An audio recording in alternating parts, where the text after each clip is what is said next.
It's worth it, folks. I swear. Listen, big, beautiful content coming your way on this episode. Yes, it's a very special episode of Marooned. That's right. It's wonderful, folks. It's a great, big, beautiful birthday special episode. You're gonna love it. It's gonna be great, folks. You're all gonna love it. You're gonna adore it. It's gonna be the greatest thing you've ever listened to. Special birthday disclaimer, Jutsu. So the views and opinions expressed in this episode are solely those of the birthday boy and the crew, and do not necessarily reflect the views and opinions of any other associated brands or figures. Happy B-Day, Captain. That is a birthday man. And this man's got some questions to answer for you. Oh, boy. Well, these two anyway. Hello, it's my birthday. Welcome back. We're not going to be doing the usual today.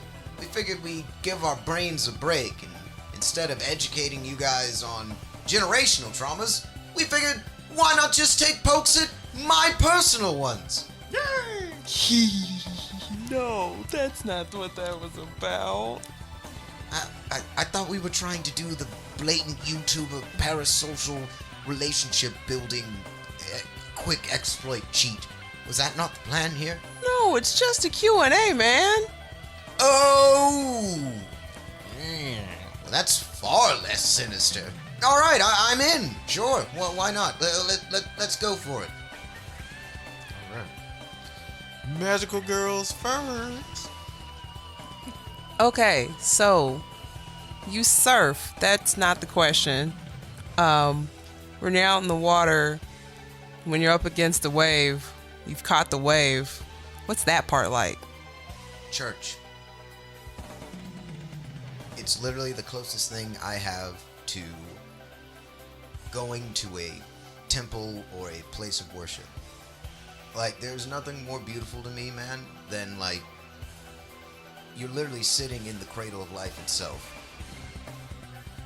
And it is lifting you up with all of that power that is continuously driven forth that same life ever since it got started on this planet. That very same force is picking me up and carrying me in and putting me back on the beach. And whether I'm able to give enough respect and balance enough of my own skill to make it without completely dragging my face onto the drop-off or not is completely irrelevant. But in that moment where she's just kind of swooping you up and picking you up and getting ready to carry you in, like, even though every single wave is completely different, that feeling is like always the same, dude. It's fucking amazing. That's beautiful. Thank you for that. Which brings me to the next question. Oh my. Oh dear. All right, so you're a military man. You've seen action, and you're damn good at what you do. And so I would think that you would have access, or at least have seen, some things, some info. Not anything that's going to be so classified that it'll get us canceled. But just wondering. So based on, when you look at films and things like that, and zombie outbreak happens, it looks like the military or the police, they show up. It takes them forever to figure out that these things are undead, and you got to shoot them in the head, and then everybody gets fucked up. Is there anything that you have seen or personally heard that gives you confidence that the U.S. military would know what to do if a zombie outbreak happened today? Man, not only would the military know what to do, because first of all, it's 2 in the chest, 1 in the head anyway. And that's beautiful, But not only would the military know what to do, but your average Second Amendment supporting, gun-carrying American citizen who grew up in the 90s or at any point in current pop culture would know what to do. Hell, anyone who was alive in the 70s and saw any of the Day of the Dead series would know what to do. I hate to break it to you, mate, but at this point, the zombie apocalypse is the most prepared for apocalypse that we could possibly have. It would be really underwhelming. Like, it would actually just kind of be like some strange form of population control at this point, where we would all stop hating each other and get over racism because, hey, there's zombies to kill. Who gives a shit what you are and where you're from? The dead are getting up and eating people. You know? So if anything, I don't even think the zombie apocalypse would be much of an apocalypse. I think it would be a new, reformation for social norms and shit, you know? And it would actually be great for the populace as a whole. My wife, for the record, had no idea when asked what you do in the breakout of a zombie apocalypse. She knows now. She knows now, but that's one of those blind spots. You think people just know, and then it's the ones right in your house. Well, I mean, that is why we are starting an NRA chapter. Woohoo! So you know. The more you know. Over to you, Magic Girl. I feel like we're making this about me, and that's not what this episode is about. DR. It's about who you are for Cap. You saved this pirate's life, you wonderful motherfucker, you. Hey man, after all, I said fuck it to trying to be the me that I wanted to be, and I just started being the me that you believed in all along. Oh. Oh. Oh. Birthday love. That was so sweet. I have no words. Really? Oh. I don't know if she's hamming it up for the show or not, but I'll take it. Oh, she has another question. Yeah, as a lover of doggos, what are your top 5 favorite dog breeds? Aw, man. Aw, man.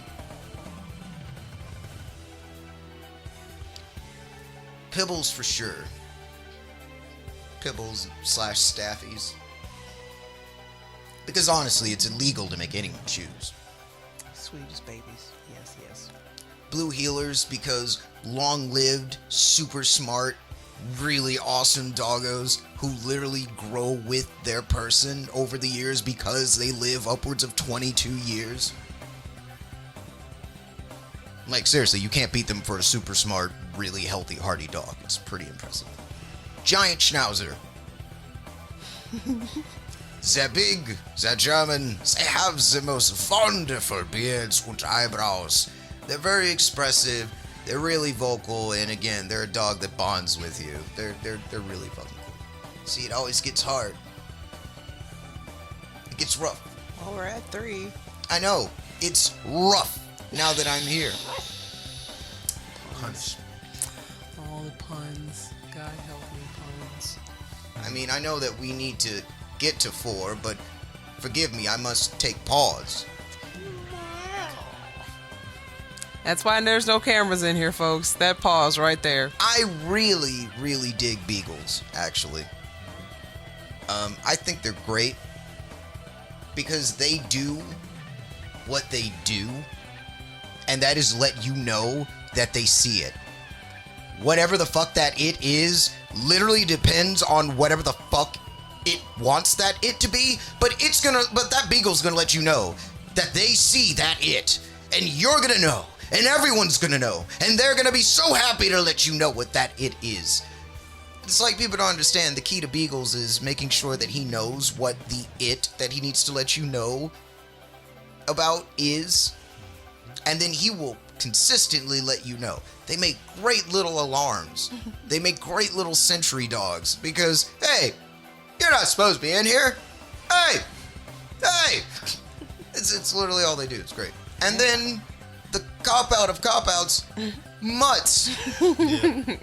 Hell yeah. Because, man, oh man, You never know what you're gonna get. what would I be? What kind of melting pot hodgepodge of a person would I be if I didn't appreciate the very dogs that are the same?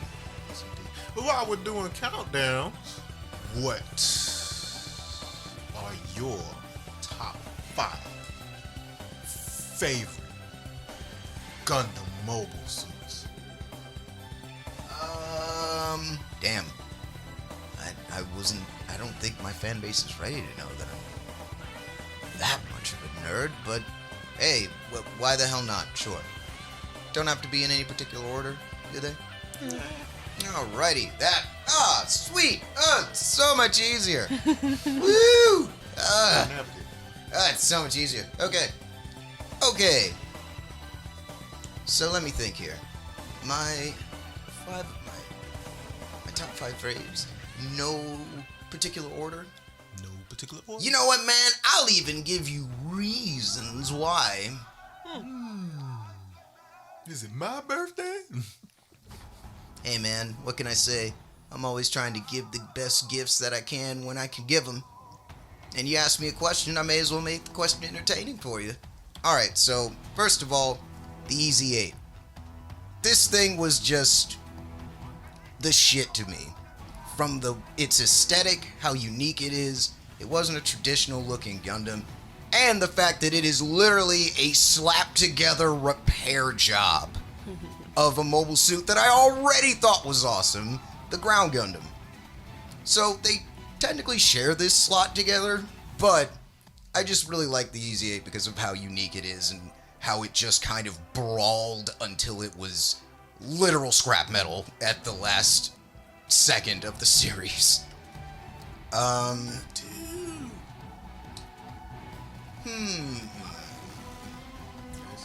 wasn't necessarily counting. So whichever number 1 through 5 you wanted it to be. Yeah, pretty much. Yo, man, I'm gonna go ahead and throw it in there.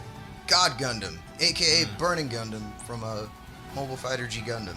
Like, G Gundam is normally in its own, like, echelon for me because it was my very first Gundam series. That's a hell of a one to have first, too. Woo. Right. Make a believer out of you. And it really did. You know, I'm all about uniting humanity under a unified goal and like all of us progressing forward together. And I actually got a lot of that initial belief from the Gundam fandom. Because that's a big part of its narrative is humanity getting over our initial aggression and our warlike natures and being able to unify so that we can evolve and progress together. So it's like, that's actually something that I'm like, no, we really should strive for that. That shouldn't be sci-fi fantasy. And I think it's ridiculous that that's sci-fi fantasy. But anyway, to reel it back in, sorry, but yeah, God Gundam / Burning Gundam, because in America they changed it over to Burning Gundam because you couldn't use the word God here in the States because Puritanical, yada yada. so stupid, yeah, because that word automatically means anyway.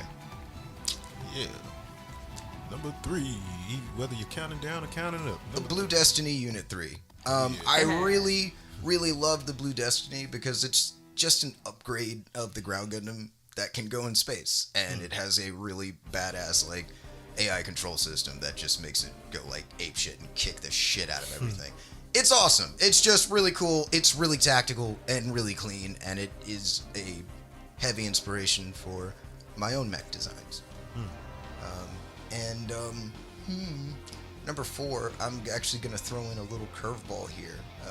It's a suit called the Gundam Mudrock. Yeah, it's from an old video game called Zeonic Front. And it's a Gundam type with cannons on it. And it hovers. Anyone that knows me knows how much I love anything mildly piratey. It's a mostly black mobile suit with big-ass cannons on its back. It moves really fast, and it has glowing red eyes. It kind of, you know, if you knew anything about me at all, look at that thing, and now you definitely do. Like, I mean, look at it. Look at it. Look at it. Look at it, damn it. Look. Are we gonna give him a slideshow? See that guy right there? He's looking very hard. Okay. That guy over there is looking entirely too hard. Look at it. And the last but not least, the GPO-3, because how do you make a Gundam better? You give it a weapons platform covered in missiles strapped with a anti-beam field shield and a giant fuck you cannon that disintegrates other mobile suits. That'll do it. That'll definitely do it. I'm a firm believer in being able to take care of the problem without having to get my crew heavily involved, and that mobile suit is specifically meant to do that. Get the job done. Yeah. If I can just play the role of Vanguard so nobody has to worry about getting too heavily involved, why not go for it? And on that note, that's his top 5 favorite Gundams. What you got next, Chi? Describe yourself in 3 artists, music artists. Like describe your personality in 3 musicians. Cause yeah, we know Randy Savage. How do you mean? Well, I mean, actually, he does have a rap album. He does actually have a hip hop album. Well, here was. Ooh, yeah! Here I was thinking you were already gonna tell me wrestling was an art because you have before. It is an art, though. Exactly. Like, it is a true art form. Like, no one's it is saying a it's not. true athletic entertainment extravaganza.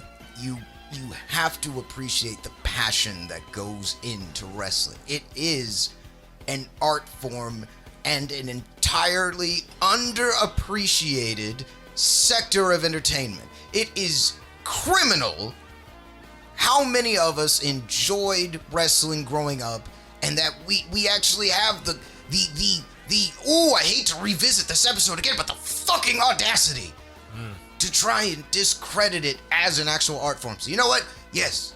Oh yeah, I will in fact say that Randy Savage is formative to me as an artist. Oh yeah. Oh yeah. Notice I did not give the caveat that rappers are not musicians, because so are singers. Because music is music. All right. Snails. So Snails. Snails. Favorite DJ. Mostly because his music speaks to that aggressive streak that I still have, and I use it for my workouts and stuff like that. And it really helps because I have a lot of energy. As you may have noticed, I'm a bit of a hyperbole. You're hyperbole? Yeah, I'm hyperbole the person. Hyperba person. Perserbole? That's kind of like Perserbole. Perserbole. It sounds Greek. Hyperbro. Persepolis. Hyperball, bro. But the thing is, it's usually all in laughs, and it's really with me, especially when it's with my friends. And as you guys know, I only joke with my friends, really. 'Cause if you can't laugh at yourself or anything else, you ain't living. But yeah, when you're pretty much hyperbole and hype man, the person, a DJ such as Snails is very fitting. Check him out, by the way. Like I'll actually put his SoundCloud in the Fuck description. Salt. Yeah, fuck Salt. I'm not afraid of God. I'm with the Vomit Squad. Anyway, dude, seeing him live was so awesome. I'm so glad I got to do that. Yeah. That was fun.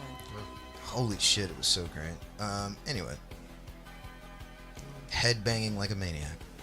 It was a good day. And now for that third, it's kind of a hard split. Between who and who? Freddie Mercury I knew it. and Biggie Smalls. I knew Yes. it. I knew it. Yes. I knew they were in there, but I was like, but we only have one slot left. It's gonna have to be some kind of amazing hybrid. It's dude. I mean, guys, I'm sorry, I can't do 3. It just wouldn't work on that one. Just Biggie Mercury, you know? I know who that is. Freddie Smalls. Yeah, Freddie Small. Darth Bigamus. Yeah, Darth Bigamus Smalls and his Sith-born Padawan, Lord Frederick of Mercury. Keep keep yourself alive. It's fucking fantastic. But yeah, I guess, Let's see. So, what, if anything, would you give in the way of advice or anything else to 16-year-old you? it would be the most underwhelming thing in the world because I'd have to unfortunately tell him that I've got nothing to tell you because anything that I would tell you will completely ruin what we have today. And that's not worth the risk. We wouldn't be the person we are today if we didn't go through the things that I went through from that age to this age. And for the first time in a really long time, I actually kind of like being me, so, you know.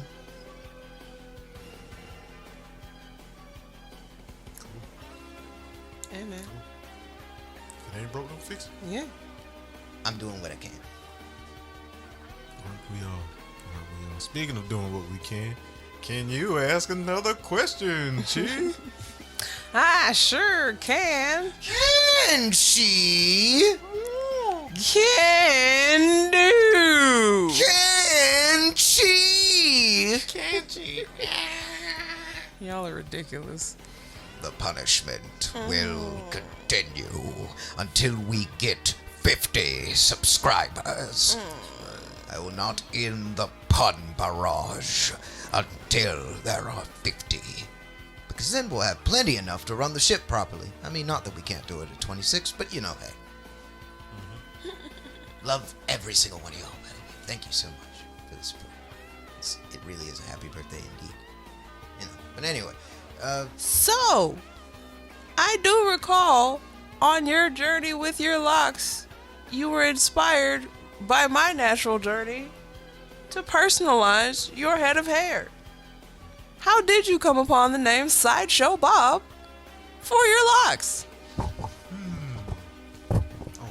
he's speaking for himself. Lord, what do you have to say? Yeah, you heard it. that he is his own man, and he will do what he wants.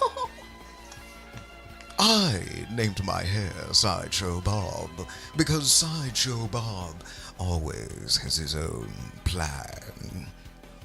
Just when you think Sideshow Bob is on his way out, he decides, no, I'm going to make like kudzu and take over your entire cranium.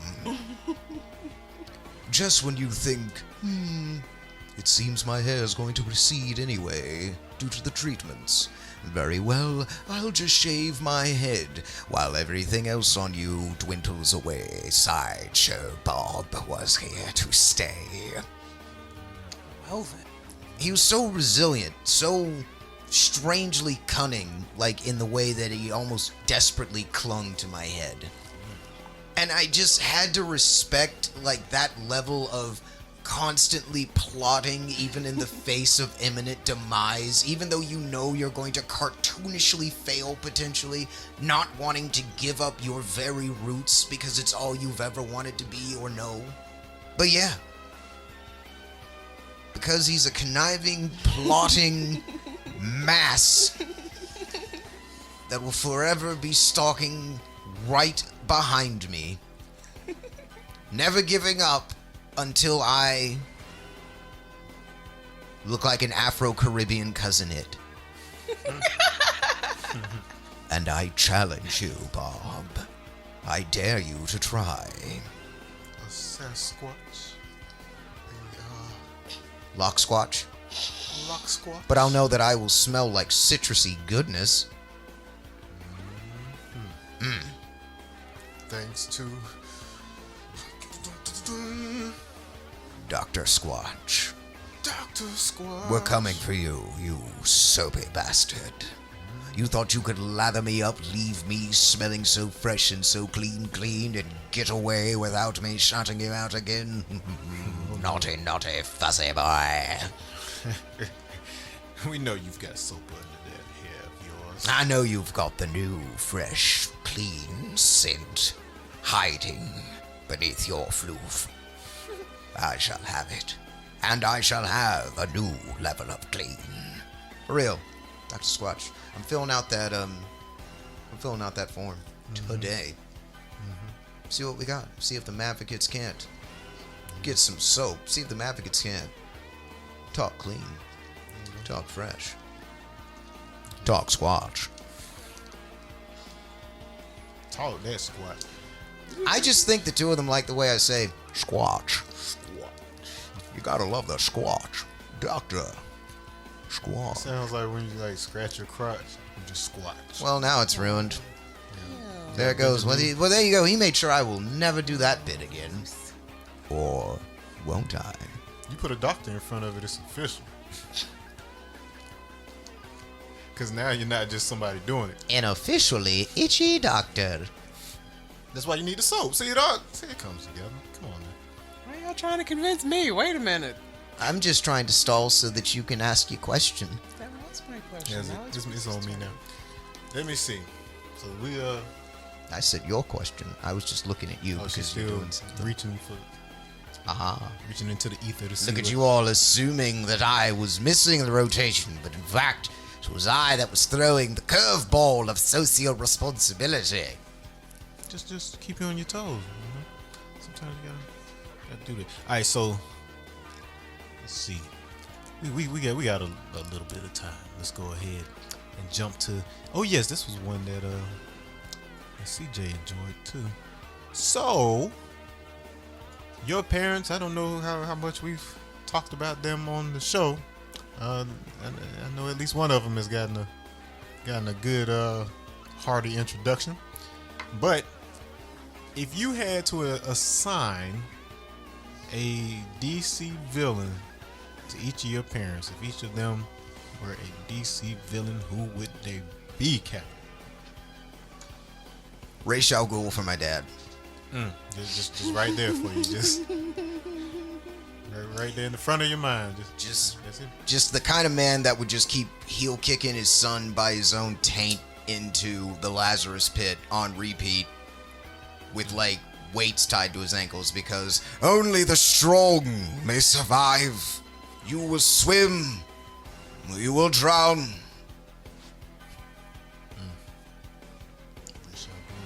That's a dramatized version of how he taught me how to swim. Jesus, that man had a hell of an underhanded throw. He definitely played baseball in college. I could tell he would have gone pro for sure. Maybe he was right. Maybe he should have sped up instead of slowing down. Mortality catches up with us all, eh? But yeah, nah, for real. He definitely is racially. Straight up. Ugh. Ah! No doubt. Oh, nothing has changed. And he sure did make a Red Hood out of me, for sure. He really did. Because I was trying to be a little Boy Scout for the longest time. Yeah. Here he comes.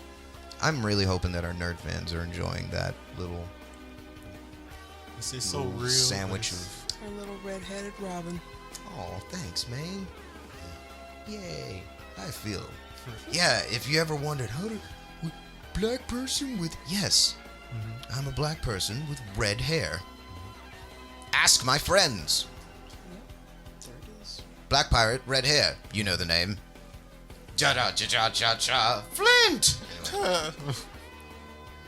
And as for your mom. Poison Ivy. Always in control. Knows what she is. Knows what she's capable of. Very deadly. Very smart. Not too much like physical prowess though. But very intelligent. That's what you combine to make. And that's Captain when you Flint. get the redhead. Yeah, that's where it comes from. There you go. All right, hit him with at least Oh, now I remember. more. Yes. For my last question, if you could have the society at large unlearn two things, what would they be? Damn. 2015. Say less. Whoop boy! And that's why they sacrificed Harambe. All of it. All of it It all started with the sacrifice of a fucking gorilla, and I'm so mad. 2015. That and that weird shift where feminism stopped being about equity for all and started becoming about this skewed version of equality. Actually, no, not even that. How about when fascism suddenly became a passive thing? Oh, wait, never mind. How about the fact that pedophiles are a normalized thing now? Jeez, there's just so many things that I just wish I could... Well, damn it, I guess I'm just gonna have to sacrifice all that petty shit. I'm just gonna have to say the pedophile thing. Yeah, okay. Yeah. I'll have to deal with all that other shit. All of it. All of it. I said two things. So we can undo 2015 and pedophilia. Ooh. Yeah. Yeah. Yeah. Yeah, I think we might be a step closer to utopia and a few less gender reveal fires going. Boy, I tell you.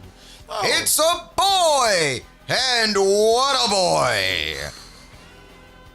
And dead on. And guess what? A certain somebody who owns a particular property said that he was planning on doing out there right after we had that same conversation about it. He said, yeah, we're going to start doing some, don't you say, gender reveals. And I said, well, as long as there's no fire.